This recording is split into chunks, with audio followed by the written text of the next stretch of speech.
start the tethering process, the first thing you want to make sure is that the computer is on the lectern computer. You can tell by the light at the bottom. Then you go over to the lectern computer and the touchscreen control. Press the computer to turn on the computer on the lectern. Press laptop to connect your laptop to the screen.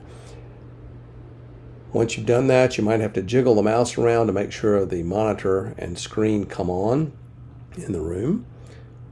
You're now ready to turn on your camera. You can then take the mode button and turn it to manual and open the camera's LED screen. Once the screen is open, you can press the menu button, then locate the wrench icon, press that, and then number 6 under the submenu. Then select Reset Camera, select Basic Settings, and clear all camera settings. You hit Menu again, go back to the gear or wrench, hit number 6, Reset Camera, and Other Settings. Now you want to go to Communication Settings and clear all communication settings. Hit the menu button, and now we want to go to the curvy arrow button to set up communication settings between the camera and the computer. Click Connect to EOS Utility, change Wi-Fi to Enable, and hit OK. Add a device to connect to. It searches for the lectern computer. Once it finds it, it then creates a name and password for the camera.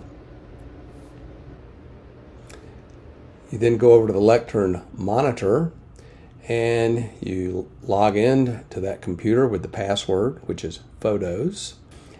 You then go up to the network icon on the computer, click and go down to the other networks and select the camera by its name. After that, you type in the password in the password box and you join. Once that happens over on the computer, the camera monitor, it starts pairing the devices. You click OK. Then over on the computer, you get a small yellow window that acknowledges you're connected, and then you click Connect. Once you do that, the computer opens up the EOS utility and it opens up the software, which then controls the operation of the camera from the computer. You can make a number of adjustments to the software there, such as the shutter speed.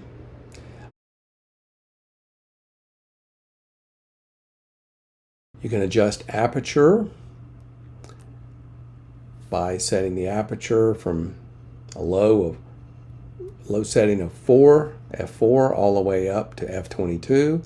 We'll set it right in the middle between 9 and 10 just to get started. And then you can change your ISO underneath that.